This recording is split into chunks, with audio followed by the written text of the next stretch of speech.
नमस्कार मित्रों, मैं डैनियल आपका इस चैनल में स्वागत करता हूँ जिसका नाम है क्या आप जानते हो आप परमेश्वर को नहीं जानते।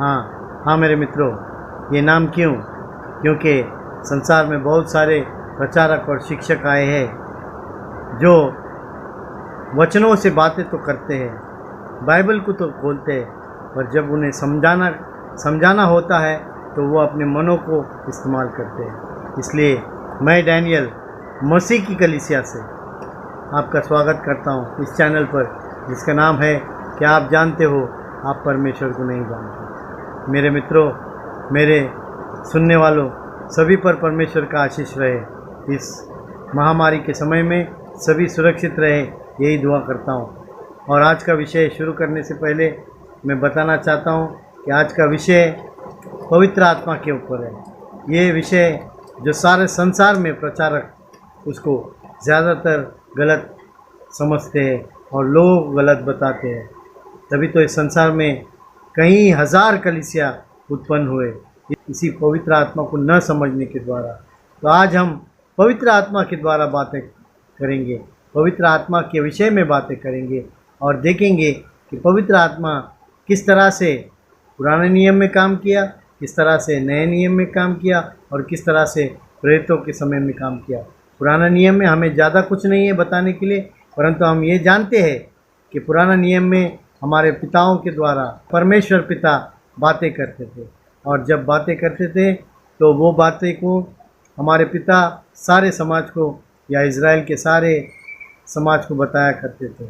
पूर्वजों के द्वारा बातें करते थे और फिर बाद में भविष्यद्वक्ताओं के द्वारा बातें करते, जो भविष्यद्वक्ता थे उनके द्वारा बातें करते थे।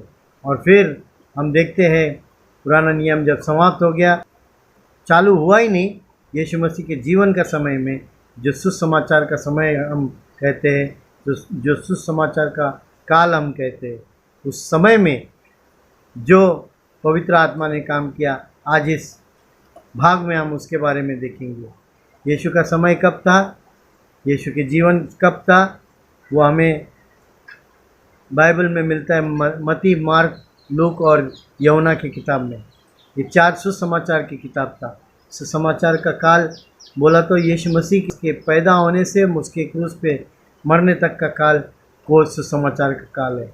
हम सब पवित्र आत्मा को अच्छी तरह से काल के अनुसार, सुसमाचार का काल, नया नियम के शुरुआत के काल और फिर प्रेरितों के समय का काल, उनके जीवन में जब तक वो इस संसार में थे उस समय में पवित्र आत्मा का काम किस तरह था। आज हम शुरू करते हैं पवित्र आत्मा का काल सुसमाचार के अनुसार।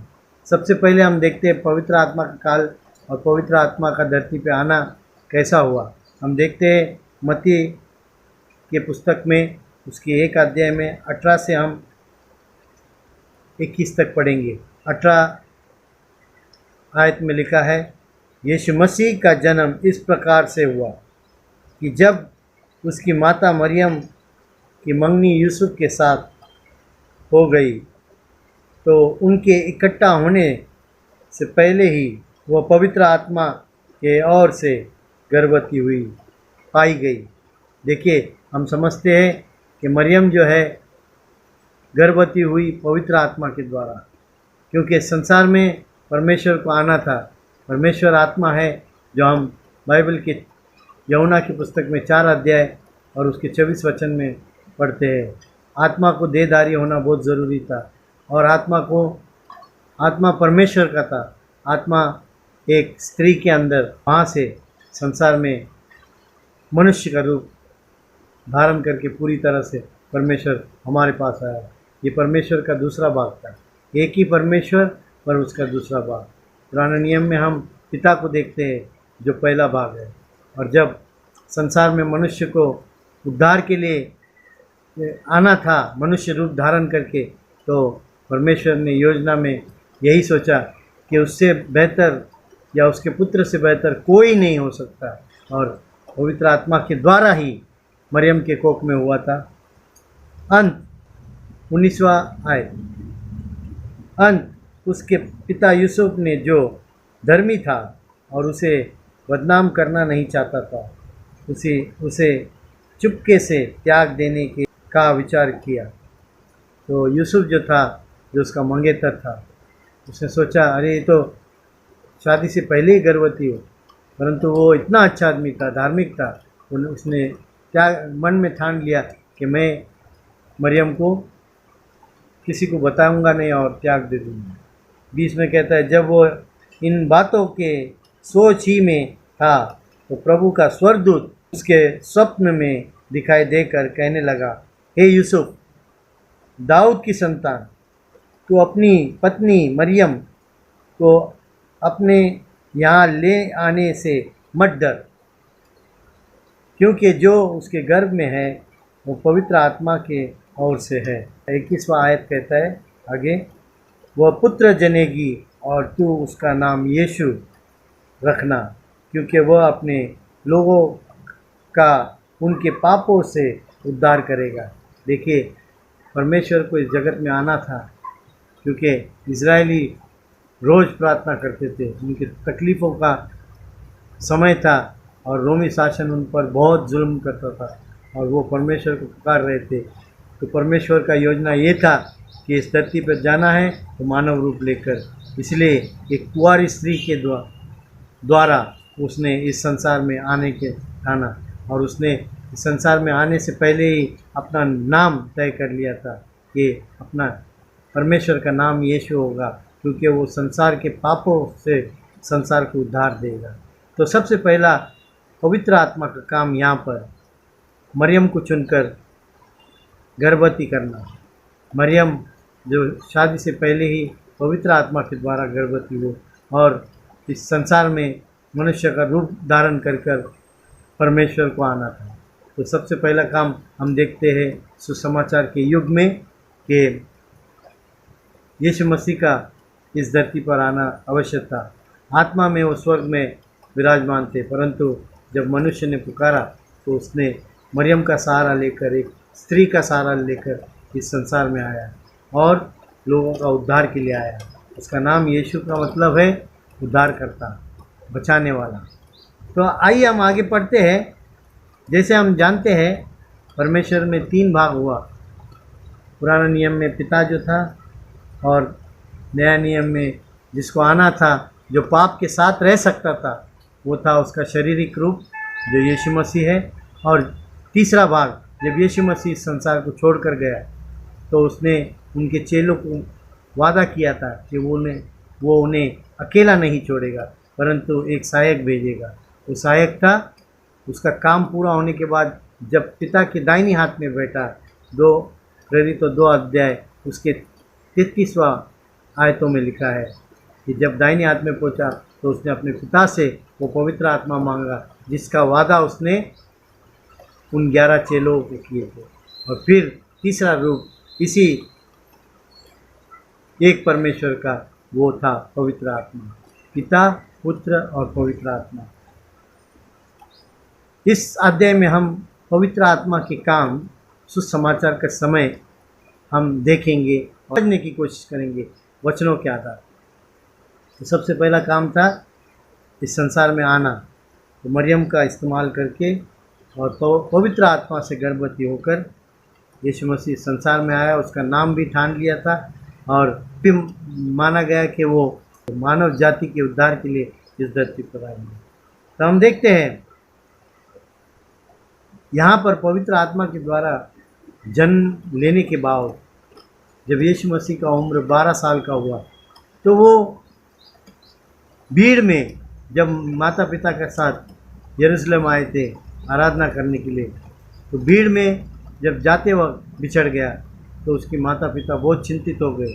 यूसुफ और मरियम चिंतित हो गए और उसे खोजने लगने बहुत खोजने के बाद 3 दिन तक खोजने के बाद फिर से मंदिर के पास आया। तो वो क्या कर रहा था हम देखते हैं लूका के 2 अध्याय में 46 और 47 को पढ़ेंगे। 46 और 47 पढ़ेंगे। और 3 दिन के बाद उन्होंने उसे मंदिर के उपदेशकों के बीच में बैठे उनकी सुनते और उनसे प्रश्न करते हुए पाया। 3 दिन ढूंढते ढूंढते मंदिर में ही यीशु मसीह 12 साल की उम्र में फिर से उनके माता पिता को मिल गया। मगर उसका लक्ष्य, उसका सोच क्या था? सिर्फ परमेश्वर के बारे में जानना। एक शरीर बढ़ रहा है, पवित्र आत्मा में तो जन्म लिया, पर बढ़ते हुए शरीर में वो पवित्र आत्मा का ज्ञान था और बुद्धि था जो उसे परमेश्वर के कामों में व्यस्त किया था। ये उम्र था खेल कूदने का, ये उम्र था बच्चों के साथ एंजॉय करने का। आज के युग में 12 साल के बच्चे तो बहुत कुछ करते हैं, ऐसा काम करते हैं जो उन्हें करना नहीं चाहिए, और वो मोबाइल में और सारी चीज़ों में व्यस्त रहते। पर यीशु मसीह 12 साल की उम्र में उसके पिता के कार्य में लगा हुआ था। और क्या कर रहा था? वो बड़े बड़े मंदिरों के उपदेशकों के साथ बैठा था, यानी कि जो शिक्षक, जो ज्ञानी लोग था, उसके बीच में बैठे उनकी बातें भी सुनते थे। और उसने प्रश्न करते हुए पाया और उनसे प्रश्न भी करते थे। यानी कि यीशु मसीह सब जानता था 12 साल की उम्र में, क्योंकि वो पवित्र आत्मा से जन्मा हुआ था। परंतु ये जानना चाहता था प्रश्न पूछ के कि ये धर्म गुरु कितने ज्ञानी है। पर क्या हुआ? 47वां आयत में, जितने उनकी सुन रहे थे वे सब उसकी समझ और उसके उत्तरों से चकित थे। यानी कि जिस तरह से वो सोचता था यीशु मसीह, और जिस तरह से उसका समझ था, और जिस तरह से प्रश्नों का उत्तर देता था, वो लोग उपदेशक लोग, जो शिक्षा देने वाले लोग, वही चकित थे कि 12 साल का बच्चे को कहाँ से वो ज्ञान आया। हम देखते हैं 48 में, तब वे उसे देखकर चकित हुए और उसकी माता ने उनसे कहा, हे पुत्र, तूने हमसे क्यों ऐसा व्यवहार किया? देख, तेरा पिता और मैं कुढ़ते हुए तुझे ढूंढते थे।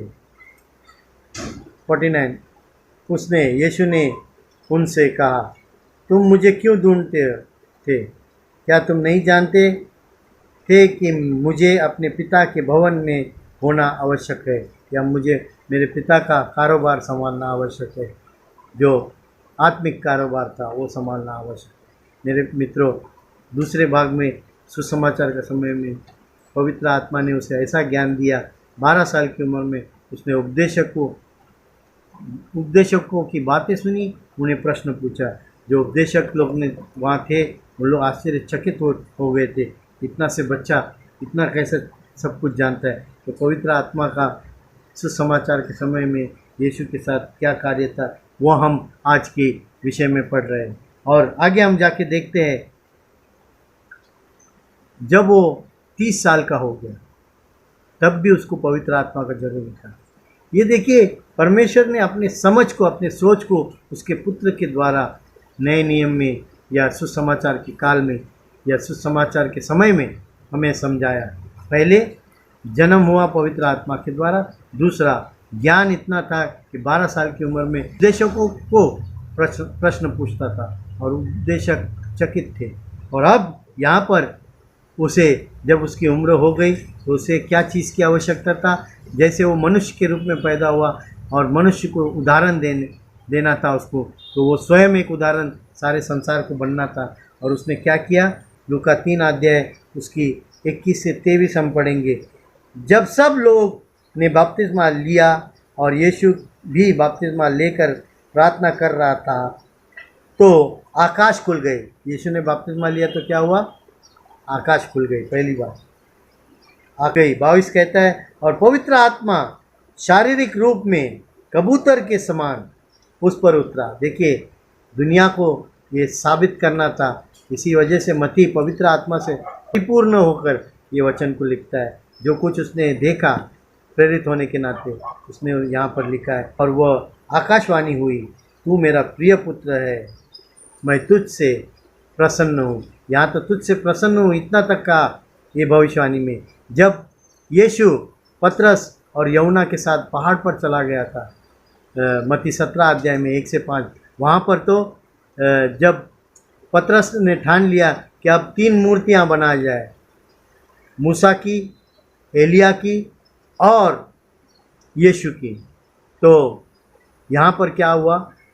एक बड़ा बादल छा गया और तुरंत उस बादलों में से आवाज़ आया, ये मेरा प्रिय पुत्र है जिससे मैं अत्यंत प्रसन्न हूँ।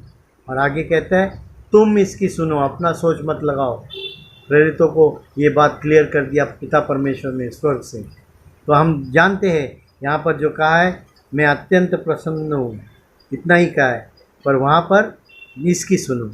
तो हम सब यीशु मसीह की सुनना चाहिए, क्योंकि यीशु मसीह ने अपना जीवन परमेश्वर की इच्छा के अनुसार जीवन बिताने का सोचा था। उसने कभी भी कोई भी चीज़ अपने हाथ में नहीं लिया, और जैसे ही उसका बपतिस्म पूरा हुआ, एक शारीरिक शरीर को परीक्षा देना बहुत ज़रूरी है परमेश्वर को, तो उसने मानव को एक उदाहरण दिया कि हर इंसान जो इंसान के रूप में आता है, क्या वो यहूदी हो, क्या वो अन्य जाति हो, उसे बपतिस्मा पानी के द्वारा लेना जरूरी है। मैं ये मानता हूँ कि सुसमाचार के समय में यूहन्ना बपतिस्मा दाता सभी यहूदियों को मन फिराने के लिए का अवसर दिया था, और मन फिरा के पापों की क्षमा की अवसर दिया था, ताकि परमेश्वर का राज जब आए तो सब जन तैयार रहे।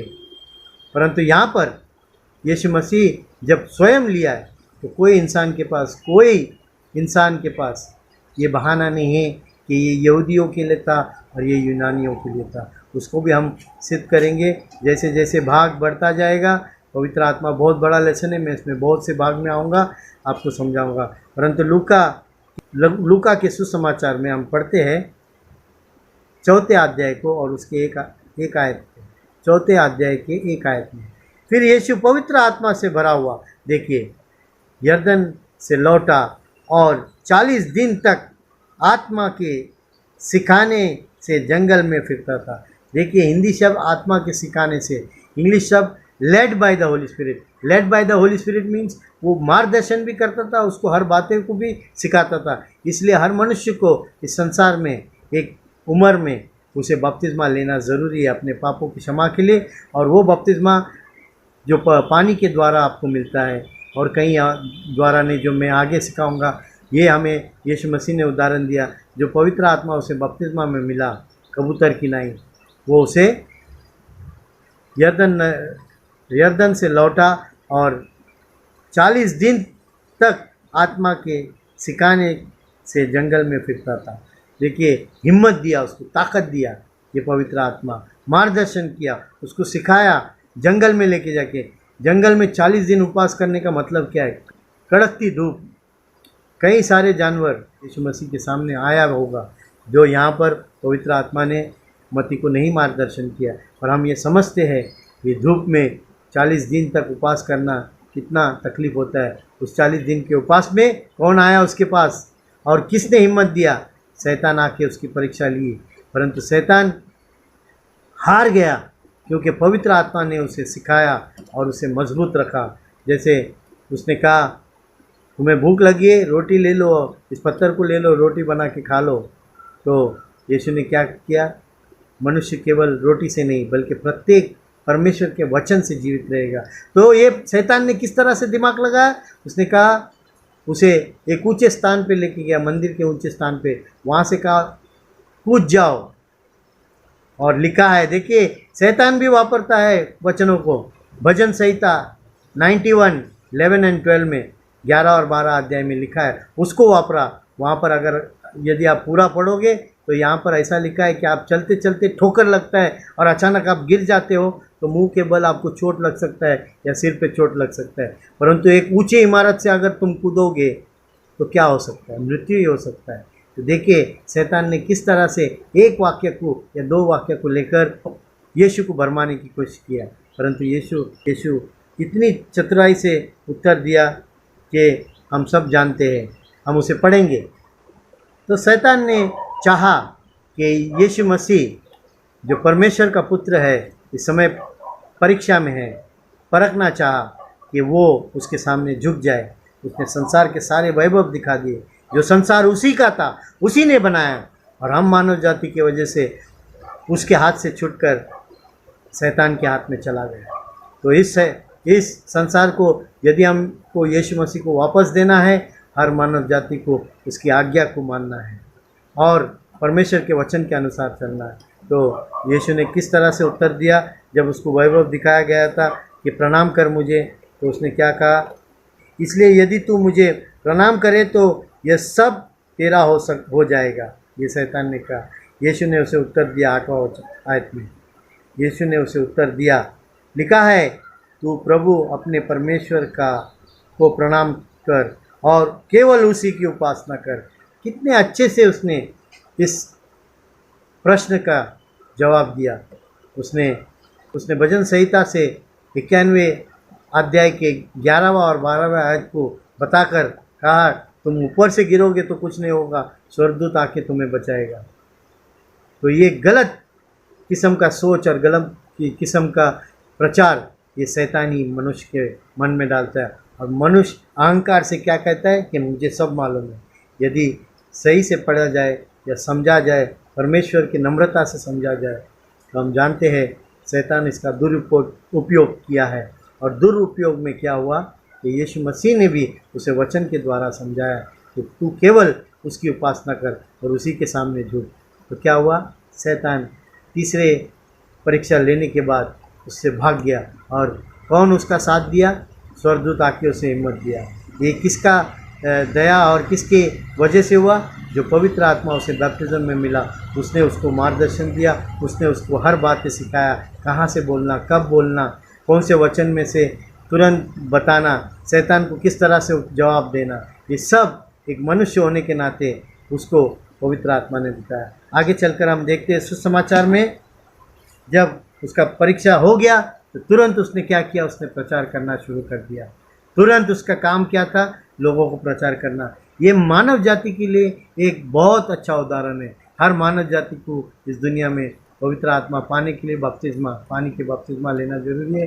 पानी का बपतिस्मा लेने के बाद वो पवित्र आत्मा एक मनुष्य के अंदर हमेशा के लिए रहता है और उसे मार्गदर्शन करता है, उसे वचन को याद दिलाता है, उसे वचन को सिखाता है, उसे वचन को समझाता है सही रीति से, ताकि लोग इस पवित्र आत्मा के बारे में गलत फहमी ना हो। फिर हम देखते हैं जैसे ही प्रचार करने लगा, तो प्रचार करने के लिए लोगों को सुनना ज़रूरी है। अगर लोग नहीं सुने तो बहुत ही प्रॉब्लम हो सकता है। परंतु पवित्र आत्मा ने क्या किया? उस पवित्र आत्मा ने जो उसे बपतिस्मा में कबूतर की नाई मिला, उसे क्या किया? उसे प्रचार करने में मदद किया, उसे चंगाई करने में मदद किया। और जो शैतान से भरा हुआ व्यक्ति था उसे भी चंगाई किया। एक ही आवाज़ में शैतान उससे निकल गया, उस मनुष्य से। और फिर एक कोढ़ी को चंगा किया उसी पवित्र आत्मा के द्वारा से। और फिर बाद में एक टुंडा को चंगा किया। और फिर हम देखते हैं कई चंगाई की। और फिर हम देखते हैं कि एक बड़ा सा तूफान आया था पानी में, और उस तूफानी पानी में जब यीशु मसीह चल रहा था, उसे डांट कर उस तूफान को उसने शांत किया। देखिए, इसी पवित्र आत्मा के अधिकार से जो हर मनुष्य को चाहिए और मिलना चाहिए सही रीति से, अपनी रीति से नहीं, जो यीशु मसीह ने काम किए थे। अंधे को आँख दिया, और फिर जो जन्म से अंधा था उसको भी आँख दिया। फिर हम देखते हैं 5000 लोगों को 5 रोटी और 2 मछली के साथ 5000 लोगों को खिलाया। और खिलाने के बाद उसके जो रोटी के जो टुकड़े थे वो कम से कम 12 टोकरी बच गए थे। देखिए, ये सामर्थ्य, ये ताकत परमेश्वर का आत्मा ही दे सकता है। परमेश्वर ने जो आत्मा दिया यीशु मसीह को बपतिस्मा के द्वारा और उसके जन्म के द्वारा, तो बपतिस्मा के द्वारा भी आवश्यकता कि इस दुनिया में मार्गदर्शन करे। जन्म के द्वारा एक औरत को बिना छुए गर्भवती होना असंभव है। तो ये पवित्र आत्मा का काम था, जो परमेश्वर ने ही असंभव को संभव कर सकता है, उसी ने किया था। और अब यहाँ देखते हैं कि उसने इतनी चंगाई की, इतनी चमत्कार किया। 4000 लोगों को उसने दूसरी बार 4000 लोगों को 7 रोटी और कुछ मछलियों के साथ सभी को भोजन दिया जो उसके पीछे आ रहे थे। और उन 4000 में से कितनी टोकरियां बचे? 60 टोकरियां भरपूर रोटी के टुकड़े बचे। इतना उसने भरपूर से दिया। ये सब काम किसने किया? यीशु के द्वारा, परमेश्वर ने, उसी पवित्र आत्मा के द्वारा। और फिर हम देखते हैं उसने जब उसको कर चुकाना था, राजा का कर चुकाना था, उस नगर में जाना था जब मती कर लेता था, वहाँ पर कर देना पड़ा था, तो उसके चेलों को कहा, जा समुंदर से एक मछली पकड़, जो भी पहला मछली मिला उसका मुंह खोल, वहाँ से तेरे लिए और मेरे लिए कर भरने के लिए वहाँ उस मछली के मुंह से पैसा ला।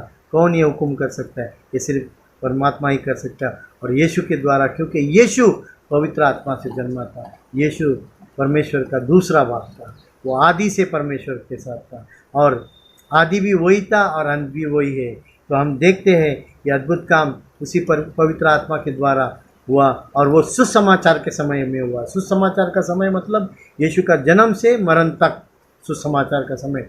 जिस समय यीशु मसीह मर गया, सुसमाचार समाप्त हो गया। ओके, तो यहाँ पर हम उसी काल के समय में ये पवित्र आत्मा क्या क्या काम किया हम देखते हैं। फिर हम देखते हैं समुंदर पर चला, तूफानी समुंदर पर, और बाद में हम यीशु मसीह के चारों सुसमाचार में, मत्ती, मार्क, लूक और यूहन्ना में के सुसमाचार में हम देखते हैं कि उसके अद्भुत काम, ऐसे काम जो कोई मनुष्य नहीं कर पाएगा, सिर्फ परमेश्वर कर सकता है, और वो भी पवित्र आत्मा के द्वारा, जो यीशु मसीह ने परमेश्वर से लिया था बपतिस्म के समय में। और एक भविष्यवाणी भी हुई थी, देखिए, स्वयं परमेश्वर पिता की आवाज़ कि ये मेरा प्रिय पुत्र है जिससे मैं अत्यंत प्रसन्न हूँ। फिर हम आगे देखते हैं मत्ती, मार्क, लूक, यूहन्ना में इतने सारे चमत्कार हमको मिलेंगे जो कोई भी व्यक्ति इस संसार में कभी भी नहीं किया। वो किसके सहारे? पवित्र आत्मा के द्वारा, जो परमेश्वर ने उसे दिया था। फिर हम देखते हैं ये सब होने के बाद भी उसके सारे जीवन में, सुसमाचार के काल में, यीशु मसीह ने जो भी किया, परमेश्वर का पुत्र होने के बावजूद, उसके अंदर पवित्र आत्मा का मदद भी था, उसके बावजूद उसने कोई भी चीज़ अपने मन से नहीं किया।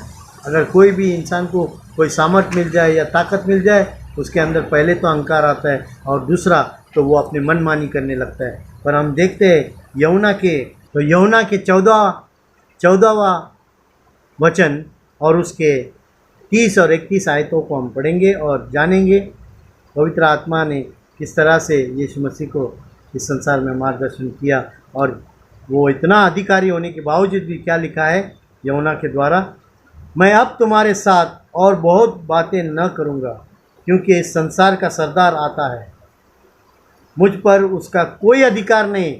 क्यों? इस संसार के राजा जो शैतान है, उसका यीशु मसीह पर कोई अधिकार नहीं, क्योंकि यीशु मसीह पवित्र आत्मा से भरा हुआ है, परमेश्वर के सहायक से भरा हुआ है, परमेश्वर का तीसरा भाग से भरा हुआ है, और शरीर के अनुसार 100% परमेश्वर का। और क्या लिखता है? परमेश्वर होने के बावजूद भी इस संसार में उसने क्या किया? परंतु ये इसलिए होता है कि संसार जाने कि मैं पिता से प्रेम रखता हूँ।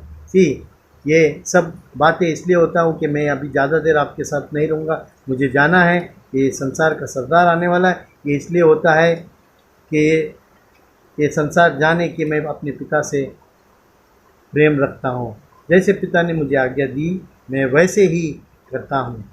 यहाँ से चले। यीशु मसीह इतना अधिकार होने के बावजूद, इतना चिन्ह, चमत्कार और अद्भुत काम इस संसार में करने के बावजूद, पवित्र आत्मा के द्वारा, वो क्या यहाँ पर लिखा है? वो लिखता है कि मैं पिता से इतना प्रेम करता हूँ कि जैसा पिता ने मुझे कहा है वैसे ही मैं करता हूँ, जो कहा है वैसे ही मैं करता हूँ। और शैतान क्या करता है? मनुष्य के मन में एक अलग शिक्षा लाता है, एक अलग शिक्षा, एक वचन को पकड़कर, एक शब्द को पकड़कर वो अपने आप को बहुत होशियार समझता है। और ये क्या होता है? ये एक प्रचारक का अंदर का अहंकार है कि मैंने बहुत बड़ा चीज़ जान लिया है, अब मैं संसार को बताऊं, मेरा सोच परमेश्वर के समान है। पर ये एक अहंकार और घमंड है जो शैतान हर एक प्रचारक के मन में लाता है। और हमें सावधान रहना है और पूरे वचन को बारीकी से पढ़कर समझना है और जानना है कि किसने लिखा, किसको लिखा, कौन कह रहा है, किस लिए कह रहा है। ये सब बातें हम जान कर पढ़े। और यहाँ पर जब शैतान अहंकार लाता है तो एक मिलावट बहुत सारी आ जाती है। इस सीधे साधे पवित्र वचनों में बहुत सारी मिलावट आते हैं। इसी के कारण आज संसार में यीशु मसीह के 30,000 से भी अधिक, ये तो खाली गिनती है, जिनका गिनती नहीं है वो क्या हो सकता है, 30,000 से अधिक अलग अलग किस्म की कलीसिया, अलग अलग नामों से कलीसिया चलती है। क्या ये सब परमेश्वर का है? परमेश्वर ने कितनी कलीसिया बनाई? एक ही कलीसिया। तो यीशु मसीह ने इतनी सामर्थ्य, इतनी अधिकार होने के बावजूद भी अपने पिता के हर एक बातों को सुनकर अपना दिन शुरू करता था और हर एक बातों को मान कर चलता था। हाँ, तो ये हमें एक बड़ा शिक्षा है। हर एक मानव को बपतिस्मा लेना जरूरी है। हर एक मानव को परमेश्वर के वचन के अधीन होकर उसको समझकर इसी तरह चलना है। न समझी में हम घाय गए में बहुत सी गलतियां करते हैं, न जाने अनजाने में करते या जानबूझ के करते अपने आप को बड़ा करने के लिए। पर यीशु मसीह ने अपने आप को दीन किया ताकि संसार सच्चाई से परमेश्वर का वचन को समझ सके। मेरे मित्रों, ये भाग में मैं आपको बता रहा हूँ कि सुसमाचार के समय में पवित्र आत्मा का काम क्या था। पवित्र आत्मा का काम क्या उसके समय में। सुसमाचार का समय क्या है? यीशु का जन्म से उसका मरण तक। मरण के बाद वो जी उठा और वो नया नियम का काल हो जाता है। तो हम ये अच्छी तरह से समझ लें और जान लें, जब यीशु मसीह ने अपनी मनमानी नहीं किया तो हम मानव जाति को कोई अधिकार नहीं मनमानी करने का। यीशु जानता था उसका मृत्यु होना जरूरी है, उस संसार को छोड़ के जाना है। परंतु 12 चेलों को उसने इस संसार को छोड़ के जाने से पहले क्या बातें समझाया और वो ये वादा किया कि उन्हें वो अकेला नहीं छोड़ेगा, परंतु एक सहायक भेजेगा जो पवित्र आत्मा है, अर्थात वो परमेश्वर की ओर से है। वो उन्हें हर बात मानना सिखाएगा, समझाएगा और उन्हें मार्गदर्शन करेगा। देखिए, यहाँ पर भी परमेश्वर का तीसरा भाग जो यीशु मसीह ने अपने काम पूरा करने के बाद किया और उसके जीते जी उसने उन 12 चेलों को पूरी तरह से समझाया पवित्र आत्मा के काम। सबसे पहले काम हम समझेंगे यूहन्ना के 14वां वचन में और उसके 16वां आयत को हम पढ़ेंगे। यीशु परमेश्वर ने उन 12 चेलों को आने वाले पवित्र आत्मा का काम क्या क्या है बताया। हम पढ़ेंगे 16। मैं पिता से विनती करूंगा और वह तुम्हें एक और सहायक देगा कि वह सर्वदा तुम्हारे साथ रहेगा। देखिए, जो सहायक आने वाला है यीशु के जाने के बाद, वो पवित्र आत्मा, वो एक ही पवित्र आत्मा है। यीशु का जन्म, क्या यीशु का बपतिस्मा, ये एक ही पवित्र आत्मा है, परंतु उनके काम समय के अनुसार और परमेश्वर की इच्छा के अनुसार अलग अलग काम थे। तो हम देखते हैं 14वां आयत में यहाँ यीशु मसीह उनके 12 चेलों को कहता है कि सहायक में पिता की ओर से भेजेगा, ये तुम्हें क्या करेगा? सर्वदा तुम्हारे साथ रहेगा। वो कभी जाएगा नहीं। आज के काल में हम देखते हैं कहीं कलीसिया में पुकारते हैं, बुलाते हैं, मेरे अंदर बस जा, आ पवित्र आत्मा, आ पवित्र आत्मा। ऐसा नहीं मिलेगा आपको पवित्र आत्मा। यह आपका ना समझी है, आपने वचन को सही से समझा नहीं, इसलिए मैं काल के अनुसार आपको सिखाता हूँ। तो यहाँ पर पहले काम होगा कि वो हमेशा के लिए तुम्हारे अंदर बसा रहेगा। तुम्हारे अंदर मतलब उन 12 चेलों के अंदर जो उन्हें पवित्र आत्मा जो मिलना है। और फिर दूसरा काम क्या करेगा हम पढ़ेंगे यूहन्ना 14 वचन में उसके 26वें आयत को हम पढ़ेंगे और देखेंगे उसका दूसरा काम क्या था। परंतु सहायक अर्थात पवित्र आत्मा जिसे पिता मेरे नाम से भेजेगा। देखो, मुझे जाना है और पिता जब मेरे नाम से उसे भेजेगा वह तुम्हें सब बातें सिखाएगा। देखिए, वो क्या करेगा? तुम्हें मतलब उन 12 चेलों को सब बातें सिखाएगा और जो कुछ मैं तुमसे कहा है वह सब तुम्हें स्मरण कराएगा। देखिए, 2 और काम। एक तो पहला हम देखते हैं वो हमेशा तुम्हारे साथ रहेगा 12 चेलों के साथ।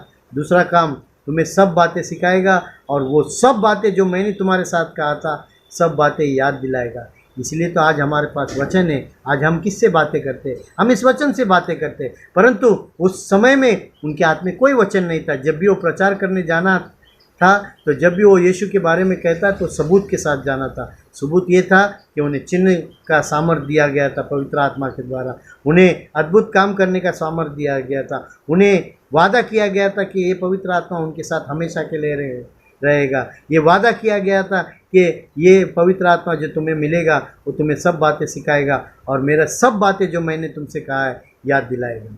देखिए, और तीसरा काम क्या है? हम 15वां में 26 कहता है, परंतु जब वो सहायक आएगा, या अर्थात पवित्र आत्मा, यहाँ पर नहीं लिखा है पर सहायक तो पवित्र आत्मा ही है, जिसे मैं तुम्हारे पास पिता की ओर से भेजूंगा, अर्थात सत्य का आत्मा जो पिता की ओर से निकलता है वह मेरी गवाही देगा।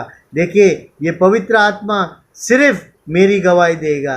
ये चेलों को मिलेगा वो आत्मा जिससे वो दुनिया को गवाही देगा यीशु मसीह के बारे में। और कैसे गवाही देगा? यदि गवाही देते हैं तो चिन्ह के साथ, सामर्थ के साथ, अद्भुत काम के साथ। जब भी तो लोग हज़ारों की संख्या में बपतिस्मा लिया करते थे और हज़ारों की संख्या में विश्वास किया करते थे।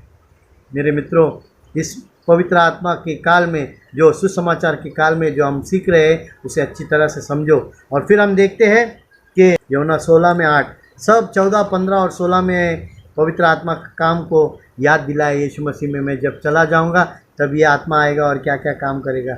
यहाँ 8 में लिखा है, वह आकर संसार को पाप और अधर्मिकता और न्याय के विषय में निरुत्तर करेगा। देखिए, जो पवित्र आत्मा तुम्हारे पास आएगा वो संसार को क्या बताएगा कि वो संसार एक पापी है। और वो संसार को क्या बताएगा? धार्मिकता की बातें बताएगा, जो 12 चेलों के द्वारा संसार को पहुँचेगा। और क्या कहेगा? और न्याय की बातें भी बताएगा। हर एक इंसान को जब वो नहीं सुनता तो उसको न्याय भी बताना ज़रूरी है। तो ये पवित्र आत्मा ने इन चेलों के द्वारा, जो आज हमारे हाथ में है, हर एक बातें लिख कर चेलों के द्वारा, बहुतायत चेलों के द्वारा ही लिखा गया। और कुछ बातें उन चेले नहीं थे, परंतु प्रेरितों के हाथ रखने के द्वारा, वो पवित्र आत्मा का सहायक के द्वारा ये वचन पूरा किया गया है। तो यहाँ पर क्लियर लिखा है कि वो हमें सब बातें सिखाएगा। वो हमारे अंदर सबसे पहले हमेशा के लिए रहेगा। दूसरी बात, वो हमें सिखाएगा। और यीशु ने जो भी बातें हमसे कही थी, यानी कि 12 से कही थी, वो बातें याद दिलाएगा। फिर तीसरी बातें क्या था? वो मेरी गवाही देगा, यीशु की गवाही देगा। वो पवित्र आत्मा जब भी प्रचार किया गया था इस वचन के अंदर, वो यीशु की गवाही दिया। वो खुद की गवाही नहीं दिया, मैं यहाँ गया था, वहाँ गया था और एक रोशनी आया और मेरे पेट में एक गोला था और गोला अचानक वो प्रार्थना के बाद ख़त्म हो गया। ये वो सब मेरी गवाही नहीं देगा। कलीसिया में जो लोग करते हैं, इससे बंद कर दीजिए, क्योंकि हमें सिर्फ यीशु की गवाही देना है। जो पवित्र आत्मा हमें मिला है, हमें यीशु के बारे में शिक्षा देने की आज्ञा देती है। यूहन्ना 16 में 13 में भी लिखा है, हम उसमें पढ़ेंगे, परंतु जब वो अर्थात सत्य का आत्मा आएगा तो तुम्हें सब सत्य का मार्ग बताएगा, सत्य का मार्ग भी बताएगा, क्योंकि वह अपनी ओर से न कहेगा, परंतु जो कुछ सुनेगा वही कहेगा। किससे सुनेगा? वो यीशु से और पिता से सुनेगा, वही बातें वो कहेगा। अपनी ओर से कुछ नहीं कहेगा और आने वाले बातें तुम्हें बताएगा। यानी कि भविष्यवाणी भी उस समय में, जब वचन पूरी तरह से नहीं था, इन प्रेरितों के द्वारा ही किया जाएगा। तो यहाँ पर ये 12 प्रेरितों को ये वादा दिया गया था। फिर कहता है 16 में 14वां आयत में हम पढ़ेंगे, वह मेरी महिमा करेगा। पवित्र आत्मा मेरी महिमा करेगा, यीशु की महिमा करेगा, क्योंकि वह मेरी बातों में से लेकर तुम्हें बताएगा। और जो कुछ भी मैंने बात किया था आप लोग के साथ, याद नहीं रहेगा तो वो बताएगा तुम्हें। जो कुछ पिता का है वो सब मेरा है। देखिए, जो कुछ पिता का है वो सब मेरा है। यानी पवित्र आत्मा का ऊपर भी यीशु मसीह का अधिकार था और पिता का अधीन रहने की वजह से उसका पास वो अधिकार आया। इसलिए मैंने कहा कि वह मेरे बातों में से लेकर तुम्हें बताएगा। तो हम देखते हैं और समझते हैं, सुसमाचार के काल में यीशु मसीह ने उसके प्रेरितों को सिखाया कि ये सहायक आएगा तो तुम्हें क्या करेगा? तुम्हारे साथ पहली बात तो हमेशा के लिए रहेगा, जाएगा नहीं। दूसरी बात, तुम्हें सिखाएगा और सब बातें याद दिलाएगा। यूहन्ना 14 आयत उसकी 26 वचन। और गवाही देगी, मेरी गवाही देगा। यूहन्ना 15 अध्याय 26 आयत में। और वो संसार को पाप, धार्मिकता और न्याय के बारे में भी बताएगा। यूहन्ना 16 अध्याय 8 वचन। फिर वो तुम्हें सत्य में मार्गदर्शन करेगा, वो सत्य का आत्मा है। यूहन्ना 16:13 में लिखा है। और वो सभी बातें को जो मैंने तुम्हें बताया वो तुम्हारे पास बताएगा, या तुमको सब बातें जो मैंने कहा है याद दिलाएगा या बताएगा। मेरे से लेगा और आपको देगा, यानी कि उन 12 चेलों को देगा। यूहन्ना 16 अध्याय 14 और 15। यूहन्ना 16 अध्याय 13 में लिखा है, वो आने वाले समय का भविष्यवाणी भी करेगा। ये सब 12 के लिए था, किसी और मनुष्य के लिए नहीं था। 12 को वादा किया गया, परमेश्वर का वचन था जो यीशु मसीह ने जीते जी उनको बताया। और जब यीशु मसीह आने वाले दिन में पवित्र आत्मा के साय से शिक्षा देकर आखिर में मरकर उस क्रूस को गले लगाया और क्रूस में अपने प्राण देकर वो तीसरा दिन जी उठा और अपने चेलों के बीच में आया, तो उसने आखिरी में क्या किया? उस पवित्र आत्मा का उपयोग किया। हम पढ़ते हैं यूहन्ना के 20 से 22, हम 19 से शुरू करेंगे। 19 में लिखा है, उसी दिन जो सप्ताह का पहला दिन था, संध्या के समय, जब वहाँ के द्वार जहाँ चेले थे यहूदियों के डर के मारे बंद थे, तब यीशु आया और उन्हें उनके बीच में खड़े होकर उनसे कहा, तुम्हें शांति मिले। ये वो समय है, यीशु मसीह जी उठ के तीसरे दिन बाद उन चेलों के बीच में आया। चेले एक घर में बंद थे उस यहूदियों के डर से, क्योंकि उनको जान का खतरा था, और यीशु मसीह उन्हें प्रोत्साहित करने के लिए वहाँ पर पहुँचा और कहा, तुम्हें शांति मिले, डरो मत, तुम्हें शांति मिले। 20 में कहता है, और वो कहकर उनसे अपने हाथ और अपना पंजर उनको दिखाया। तब चेले प्रभु को देखकर आनंदित हुआ। उन्हें सबूत दिया कि ये देखिए मेरे हाथ, वही कीले इसमें हैं, ये मेरे बाजू में जो पंजर हुआ था, ये भी ऐसे ही है, देख ली और विश्वास कीजिए मैं जीवित हूँ। ये उनको विश्वास दिलाने के उनके सामने आया, और जब विश्वास दिलाया और जब चेले खुश हो गए, 22 आयत में क्या कहते हैं, 20 वचन के 22 आयत में, यह कहकर उसने उन पर फूंका। यीशु ने उन 11 चेले इस समय मौजूद थे, उन पर फूंका। क्या फूंका? और उनसे कहा, पवित्र आत्मा लो। अब प्रश्न ये उठता है, सुसमाचार के समय में जब यीशु मसीह ने उन्हें अभिषेक कर प्रेरित मान लिया था, या प्रेरित करके अधिकार द्वारा मान लिया था, तो अब पवित्र आत्मा इन्हें देने की क्या ज़रूरत था? जबकि पवित्र आत्मा देना जो सहायक आने वाला था वो उन्हें यरूशलेम में मिलना था। तो यहाँ पर प्रश्न ये उठता है, यहाँ पर क्यों दिया गया? तो हम जान ले ये पवित्र आत्मा क्यों दिया गया था। इस समय में चेले 40 दिन तक यीशु मसीह के साथ रह चुके थे, और उन दिनों में ही जब 40वां दिन समाप्त हो गया, उसके जाने से पहले उसने वो घर के बाहर आकर उनके साथ बेतनी नामक गांव में, जो पर्वत ओलिविट नाम से जाना जाता था, उस गांव में एक पर्वत था, उसका नाम ओलिविट था, वहाँ तक ले गए उनको। बातें करते करते वो उनके सामने स्वर्ग में प्रस्थान करना था। स्वर्ग जाने के बाद ही वो पवित्र आत्मा आएगा। तो यहाँ पर उनके पास कौन सा पवित्र आत्मा होगा? जैसे यीशु ने जीते जी उनसे कहा, मैं तुम्हें अनाथ नहीं छोड़ूंगा, मैं तुम्हें अकेला नहीं छोड़ूंगा, पर एक और सहायक भेजूंगा। पर जाने से पहले उतना समय तक वो पवित्र आत्मा की ज़रूरत तो थी उन शिष्यों को, जो ज़्यादा पढ़ा लिखा नहीं था, वो एक छोटे समाज से था, अनपढ़ लोग थे, अनएजुकेटेड इंग्लिश में कहते, वो लोग थे। उनको पवित्र आत्मा क्यों दिया गया था? तो हम उसके कारण को 23वां आयत में पढ़ेंगे। नीचे कहता है 23, जिनके पाप तुम क्षमा करो वे उनके लिए क्षमा किए जाएंगे, और जिनके पाप जिनके तुम रखो वे रखे जाएंगे। यानी कि ये पवित्र आत्मा का काम सिर्फ ये था, इतनी शहर से लेके यरूशलेम अभी उनको जाना है, वहाँ तक जहाँ भी वो प्रचार करे, वहाँ जब लोग सुने तो उसके पाप को क्षमा करने का अधिकार दिया था।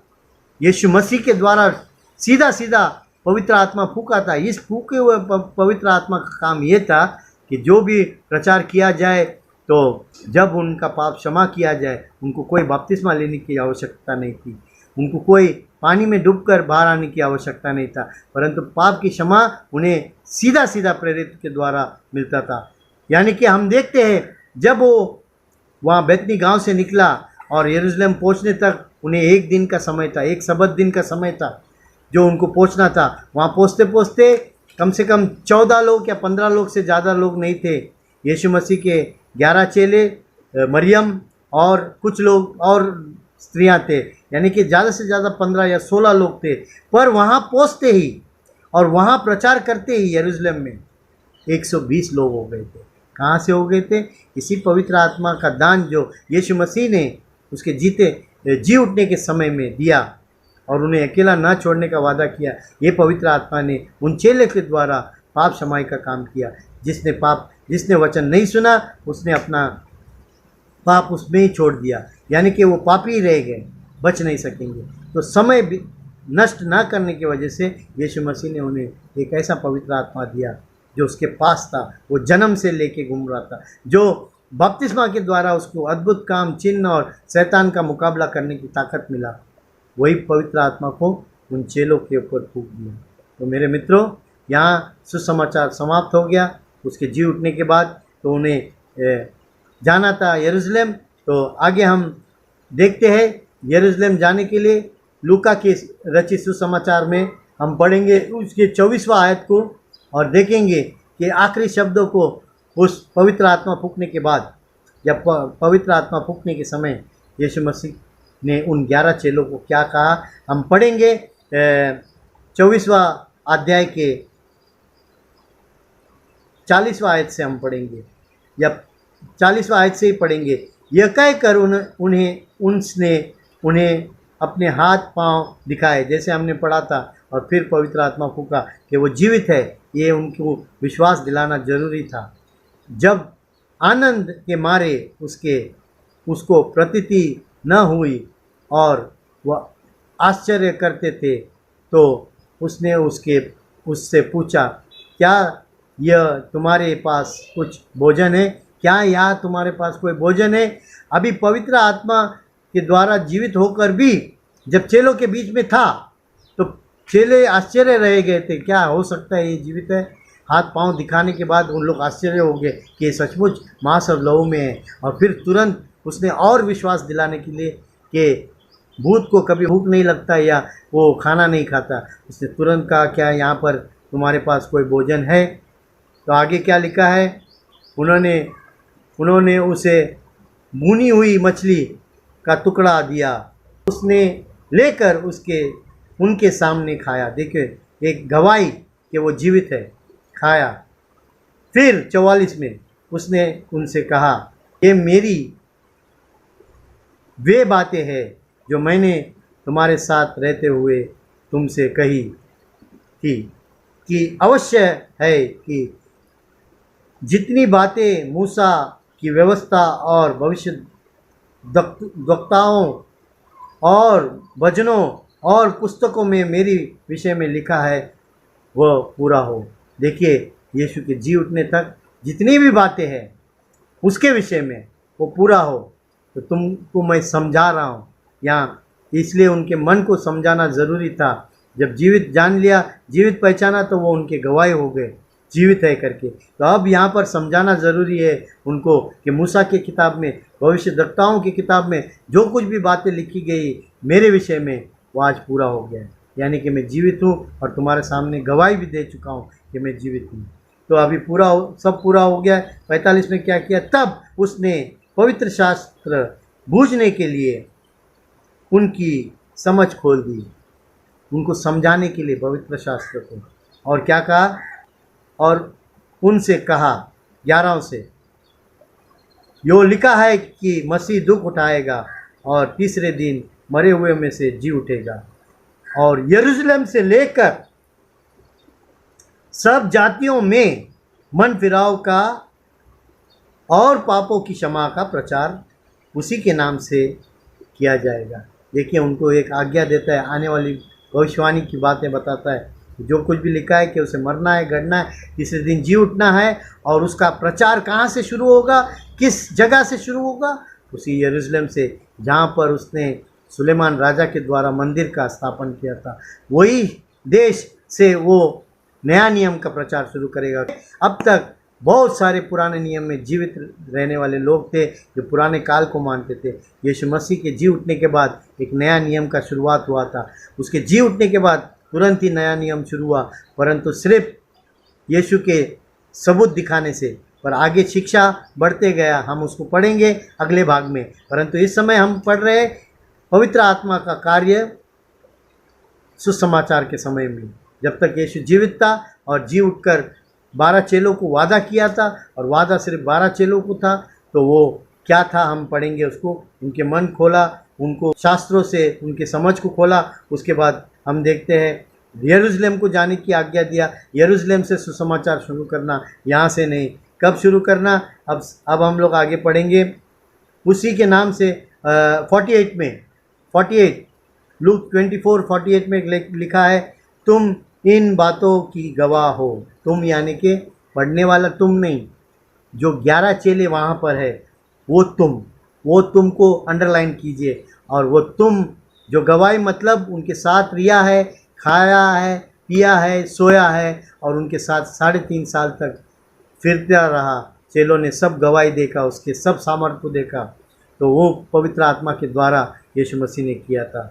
और फिर क्या लिखता है 39वां आयत में, और देखो जिसकी प्रतिज्ञा मेरे पिता ने की है, प्रतिज्ञा मीन्स एक प्रॉमिस, मैं उसको तुम पर उतारूंगा और जब तक स्वर्ग से सामर्थ ना पाओ तब तक तुम इसी नगर में ठहरे रहो। ये यीशु मसीह का उनसे आखिरी समय में पवित्र आत्मा फूका गया और फिर ये बातें हुआ गया उनके इस कमरे में, यहाँ तक कि बेथनी के पहाड़ पर यानी कि ओलिवट के पहाड़ पर तक बातें करते हुए ले गया।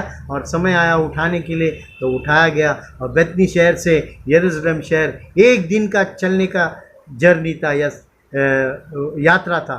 तो हम देखते हैं उस 1 दिन की यात्रा के लिए भी यीशु मसीह ने उनको अकेला नहीं छोड़ा, पवित्र आत्मा फूंक दिया। तो हम देखते हैं सुसमाचार के काल में जब तक यीशु जीवित था, जब तक यीशु उनके सम्मुख 3 दिन के बाद जी उठने के लिए आया, जब तक हम देखते हैं नया नियम का काल शुरू नहीं हुआ, सुसमाचार का काल था। और यीशु मसीह जब काल शुरू करना था तो उसने एक जगह चुना, उसका नाम यरूशलेम था। उनको कहा वहाँ से शुरू किया जाए हर किस्म का प्रचार, हर किस्म का बोल। आने वाले भाग में मैं सुसमाचार का प्रचार और पवित्र आत्मा के काम, नए नियम की शुरुआत के काल के बारे में मैं सिखाऊंगा। इस भाग में मैंने सिर्फ सुसमाचार के काल में आपको सिखाया कि पवित्र आत्मा किस तरह से काम किया। याद दिलाओ, पवित्र आत्मा यीशु का जन्म हुआ, पवित्र आत्मा यीशु का बपतिस्मा के द्वारा हुआ, पवित्र आत्मा के द्वारा उसने सारे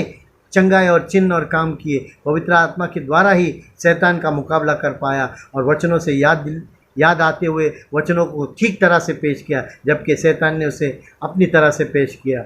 और फिर उसी पवित्र आत्मा के द्वारा जीवन भर अद्भुत काम, चिन्ह और चमत्कार परमेश्वर की इच्छा के अनुसार किया। और यहाँ तक कि उसने इतना आज्ञाकारी रहा कि हर एक बात जो उसने किया है इस संसार में वो परमेश्वर पिता की आज्ञा के सिवा नहीं किया। उसने बहुत ही अच्छा आज्ञाकारी बेटे की तरह उसने आज्ञा मानकर ऐसे ही किया जैसे पिता चाहता था। और वैसा करने से उसे फिर भी मौत की सज़ा हुआ, मौत सारे संसार के लिए। क्रूस पर उसने अपने प्राण देकर तीसरा दिन जब जी उठा, सबसे पहला उसने पिता से क्या लिया? पवित्र आत्मा लिया। और वो यरूशलेम में उसने उंडेला। वो आत्मा उंडेलने के लिए अभी टाइम है, अभी उसको पुनरुत्थान होना बाकी है, स्वर्ग में पुनरुत्थान होना बाकी है। और पुनरुत्थान होने के बाद जब पवित्र आत्मा उंडेला गया, प्रेरित 2 अध्याय, वहाँ से हम सीखेंगे 2 अध्याय में, अगले भाग में हम पवित्र आत्मा का दान और क्या क्या पवित्र आत्मा की काम है वो जानेंगे। मेरे दर्शकों, धन्यवाद कि आप लोग ने ठीक तरह से समझा। फिर बाद में जब जी उठकर उसके चेलों के सामने आया तो भी उसने जो पवित्र आत्मा दिया, वो पवित्र आत्मा उन्हें प्रचार करने के लिए था और जो कोई विश्वास करेगा उसकी पाप को क्षमा करने के लिए था, बिना बपतिस्मा। कोई लोग विश्वास नहीं करते थे, उनके पाप उनके साथ होते थे। यहाँ हम देखते हैं जब 14 से 16 लोग बनकर 120 हो गया। ये कैसे हुआ? ये उन लोगों को प्रचार करते हुआ उनके पाप क्षमा किए गए थे। क्या उनको बपतिस्मा की ज़रूरत है? अवश्य है, बपतिस्मा अवश्य है। ये आत्मा उनको सिर्फ पाप क्षमा करने के लिए दिया गया था। तो उनको वो आत्मा चाहिए जो परमेश्वर उनके साथ रहे, उनको मार्गदर्शन करे, उनको हर बातें सिखाए, आज के वचनों के द्वारा हर बातें की मार्गदर्शन करे। तो वो आत्मा हर एक की ज़रूरत है। पाप की क्षमाएं और पवित्र आत्मा का दान जो उन्हें पानी के बपतिस्मा के द्वारा ही मिल सकता है। और इस संसार की शिक्षा के द्वारा नहीं, जो शैतान की शिक्षा है। शैतान हमेशा मिलावट करने की कोशिश करता है, पर यदि हम नम्रता से, सच्चाई से, समय के अनुसार पवित्र आत्मा के काम को जानोगे तो हम सचमुच उद्धार पाएंगे। हम अपनी ओर से उद्धार नहीं पाएंगे, हम बुला कर नहीं पाएंगे, हम चिल्ला कर नहीं पाएंगे, परंतु परमेश्वर की आज्ञा मान कर ही पाएंगे। तभी तो यीशु मसीह ने जब जीवित था जब ही कह दिया था लोगों को, मत्ती 7 अध्याय उसके 21 से 23, जो मुझे हे प्रभु कहते वो सारे मेरे राज में प्रवेश नहीं होंगे। वही लोग जो मेरे पिता की आज्ञा को पूरा करते हैं वही लोग उसमें शामिल होंगे। उस समय बहुत लोग कहेंगे कि मैं तेरे नाम से ये किया, वो किया, ऐसा किया, वैसा किया। कोई ज़रूरत नहीं है, मैं तुम्हें नहीं जानता हूँ। ऐसा समय आने से पहले हम पश्चाताप करें। मेरे मित्रों, मेरे सुनने वालों, मेरे भाइयों, मेरे सारे अलग अलग किस्म की कलिसियाओं, एक कलिसिया हो जाओ। जहाँ भी आप कलिसिया चलाते यही शिक्षा को भेजो और सारे सुनने वालों को सच्चाई से विश्वास के द्वारा, बपतिस्मा के द्वारा उनका उद्धार करो। यही पूर्णता है विश्वास का। सिर्फ विश्वास हमें नहीं बचा सकता है, सिर्फ प्रार्थना करने से हम शुद्ध नहीं हो सकते, हमें आज्ञा मानने से हमें शुद्ध होना है। तो आने वाले जो भाग है उसमें मैं ज़रूर प्रेरित 2 अध्याय को सिखाऊंगा। ये प्रेरित 2 अध्याय वो अध्याय है जहाँ पर सारे लोग न समझी से अपने अपने मन से चलने लगे, क्योंकि पवित्र आत्मा सबको मिलता है। धन्यवाद मेरे मित्रों, धन्यवाद मेरे सुनने वालों। सभी को प्रभु का आशीष मिले और यीशु मसीह के नाम से मैं सभी को नमन कर प्रार्थना करता हूँ कि नम्र हो जाओ।